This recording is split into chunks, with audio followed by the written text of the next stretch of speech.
नमो बुद्धाय. सप्रेम जय भीम. प्रिय बंधू आणि भगिनींनो, आपण परमपूज्य बोधिसत्व डॉक्टर बाबासाहेब आंबेडकर लिखित बुद्ध आणि त्यांचा धम्म या ग्रंथाचे पठण करीत आहोत. या ग्रंथातील चतुर्थ खंडाचे वाचन आपले सुरू आहे.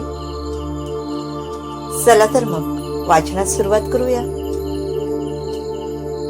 तत्पूर्वी आपण माझे चॅनल जर का सबस्क्राईब केलं नसेल तर सबस्क्राईब करून घ्या, जेणेकरून नवनवीन अपडेट मिळण्यास आपणास सुलभता होईल.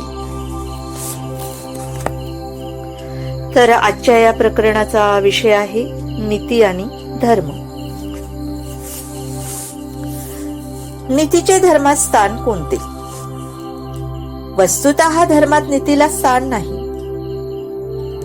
धर्माचे विषय म्हणजे देव, आत्मा, प्रार्थना, पूजा, कर्मकांड, विधी, समारंभ आणि यज्ञ हे होत.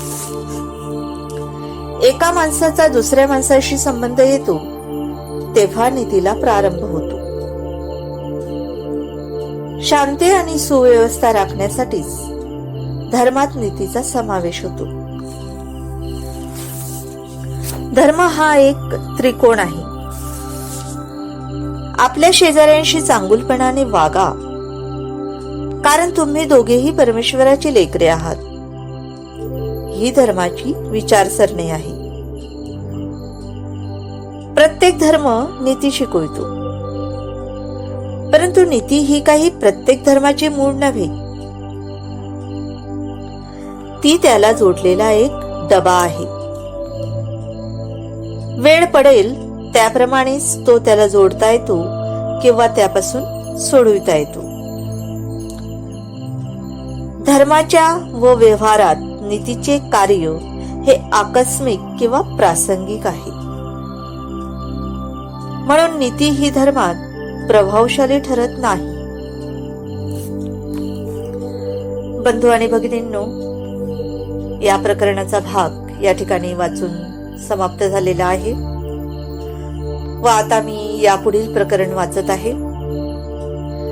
यापुढील प्रकरणाचे नाव आहे धम्म आणि नीती.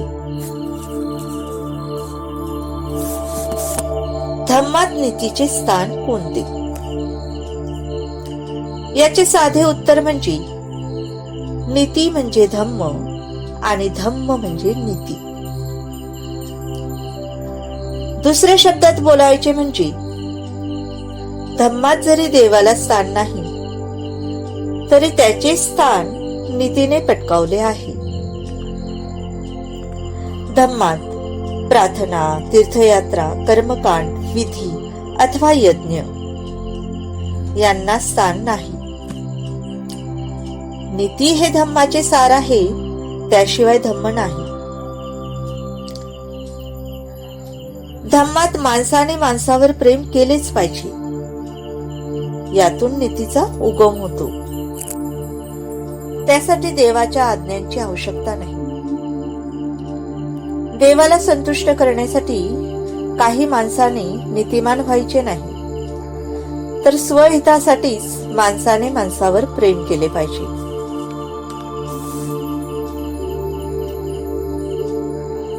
या प्रकरणाचा भाग देखील या ठिकाणी वाचून समाप्त झालेला आहे व आता मी यापुढील प्रकरण वाचत आहे. यापुढील प्रकरण आहे केवळ नीती पुरुषी नाही, ती पवित्र आणि सर्वव्यापक असली पाहिजे. वस्तू पवित्र केव्हा ठरते? ती का पवित्र ठरते? प्रत्येक प्राथमिक अथवा प्रगल्भ समाजात काही वस्तू अथवा समजुती पवित्र मानल्या जातात व काही अपवित्र मानल्या जातात. जेव्हा वस्तू अथवा समजूत पवित्रतेच्या अवस्थेला पोहोचते तेव्हा तिचे उल्लंघन करता येत नाही, किंबहुना तिला स्पर्शही करता येत नाही. असे करणे निषिद्ध समजले जाते. याच्या उलट जी वस्तू अथवा समजूत अपवित्र म्हणजे पावित्र्याच्या क्षेत्राबाहेरची असते तिचे उल्लंघन केले तरी चालते. म्हणजे अशा अपवित्र वस्तू अथवा समजुती यांच्या विरुद्ध वागताना मनात भय अथवा विवेक बुद्धीची टोचणी उद्भवत नाही. जे पवित्र ते मंगल होय. त्याचे उल्लंघन केले म्हणजे धर्मबाह्य वर्तन ठरते. प्रश्नाचे क्षेत्र मर्यादित करण्यासाठी असा प्रश्न विचारता येईल की नीतीला पावित्र्य का दिले गेले? एखाद्या वस्तूला पावित्र्य का दिले जाते? प्रस्तुत विषयाच्या अनुरोधाने प्रश्नाने क्षेत्र मर्यादित करण्यासाठी असा प्रश्न विचारता येईल की नीतीला पावित्र्य का दिले गेले? नीतीला पावित्र्य देण्यात 3 घटक कारणीभूत झाले असावे. पहिला घटक म्हणजे श्रेष्ठांचे संरक्षण करण्याची सामाजिक हिताच्या दृष्टीने आवश्यकता. या प्रश्नाची पार्श्वभूमी जीवन कलह आणि जीवन संघर्षात योग्यतम माणसे टिकून राहिली पाहिजेत या सिद्धांतात आहे. या प्रश्नाचा विकासवादाशी संबंध आहे. हे सर्वश्रुतच आहे की मानव समाजाचा विकास जीवन संघर्षामुळे घडला. कारण प्रारंभिक युगात अन्न सामुग्री अतिमर्यादित होती. हा संघर्ष अत्यंत भयानक स्वरूपाचा होता. निसर्गाची दात आणि नखे रक्तलांछित आहेत असे म्हणतात. या भयानक रक्तरंजित संघर्षात योग्यतम तेच टिकाव धरू शकतात. ही समाजाची अगदी प्रारंभीची स्थिती झाली. प्राचीन काळी केव्हा तरी आणि कोणीतरी असा प्रश्न उपस्थित केला असेल की जो सर्वात अधिक शक्तिमान तोच योग्यतम आहे काय? जो अत्यंत दुर्बल आहे त्याला संरक्षण दिले तर परिणामी समाजाचे हेतू आणि साध्य साधायला तोच अधिक योग्य ठरणार नाही काय? तात्कालीन स्थितीने त्याचे उत्तर होकारार्थी दिलेले दिसते. नंतर असा प्रश्न उद्भवतो की कमजोर म्हणजे दुर्बल माणसाचे संरक्षण करण्याचा मार्ग कोणता? जे योग्यतम म्हणजे सर्वात अधिक शक्तिमान आहे त्यांच्यावर काही निर्बंध घातल्याने ते शक्य होणार आहे. याच उत्तरात नीतीचा उगम आणि आवश्यकता सामावलेली आहे. प्रारंभी हे निर्बंध योग्यतम म्हणजे सर्वात अधिक शक्तिमान माणसांना लागू केल्यामुळे ते पवित्र मानण्याची आवश्यकता होती. यापासून होणारे परिणाम फार गंभीर स्वरूपाचे आहेत. पहिला प्रश्न असा निर्माण होतो की सामाजिक स्वरूप धारण केल्याने नीती असामाजिक तर होणार नाही ना? चोरांमध्ये आपापसात नीती नसते असे नाही. व्यापारातही आपापसात नीती असते. एकाच जातीच्या माणसात आपापसात नीती असते. दरोडेखोरांच्या टोळीतही आपापसात नीती असते. परंतु या नीतीचे स्वरूप वेगळेपणाची जाणीव आणि आपल्यापुरतीच क्रियाशीलता निर्माण करणारे असते. ही नीती म्हणजे एका विशिष्ट समूहाच्या हिताचे संरक्षण करण्यापुरतीच मर्यादित असते. म्हणजे समाज हित विरोधक असते.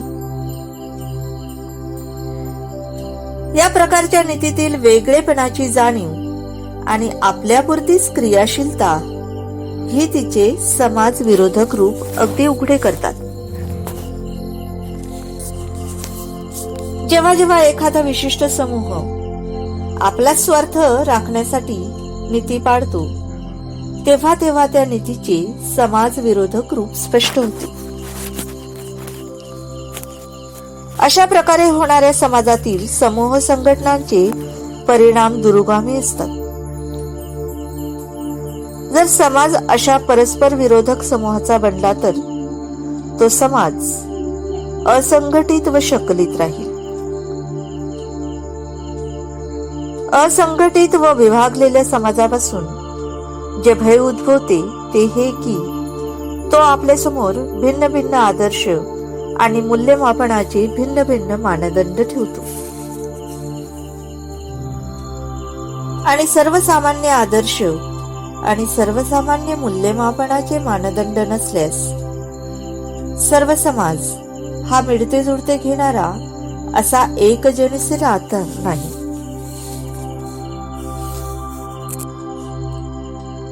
असे भिन्न भिन्न आदर्श आणि मूल्यमापनाचे भिन्न भिन्न मानदंड रूढ असलेल्या समाजात व्यक्तीला आपल्या विचारात सुसंगती राखणे अशक्य होते. न्याय व आपल्या संख्याबलाचा विचार बाजूला ठेवून भरमसाठ हक्क सांगणाऱ्या समूहाच्या वर्चस्वावर जो समाज आधारलेला असतो त्या समाजात संघर्ष हा अटळ असतो. अशा प्रकारच्या संघर्षाला खीळ घालण्यासाठी सर्वांना पवित्र वाटणाऱ्या अशा सर्वसामान्य नीतिनियमांची आवश्यकता असते. तिसऱ्या एका कारणास्तव नीती पवित्र आणि सर्वव्यापक असण्याची आवश्यकता आहे आणि ते म्हणजेच व्यक्तीच्या विकासाला संरक्षण देण्यासाठी. जीवन संघर्षात अथवा समूह शासनात व्यक्तीचे हित हे सुरक्षित नसते.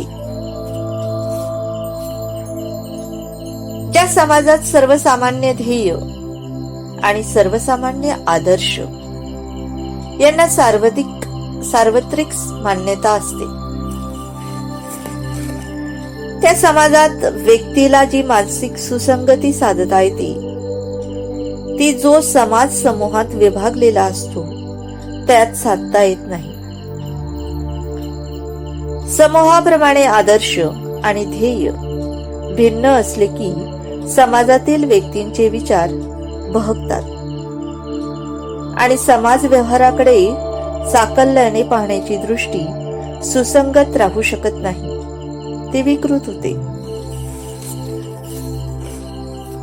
दुसरे असे की समूह व्यवस्थेमुळे पक्षपातीपणा वाढतो आणि न्याय मिळत नाही. समूह व्यवस्थेमुळे समाजाचे वर्गप्रधान थर बनतात. जे मालक असतात ते मालकच राहतात आणि जे दास्यात जन्मास येतात ते दासच राहतात. धनी ते धनीच राहतात आणि कामगार ते कामगारच राहतात.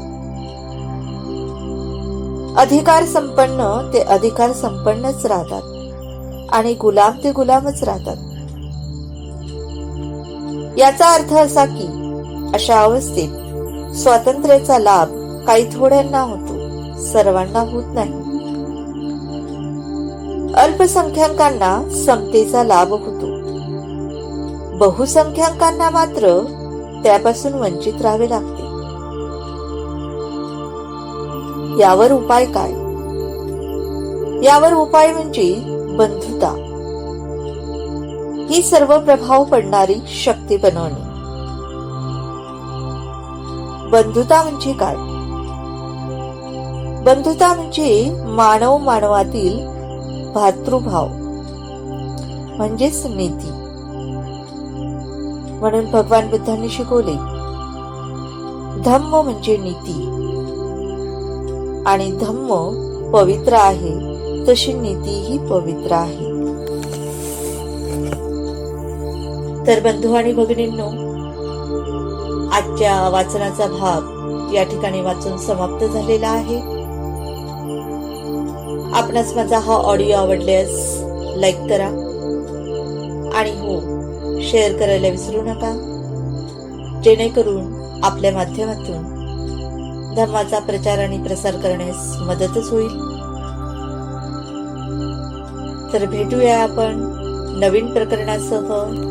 नमो बुद्धाय. जय भीम.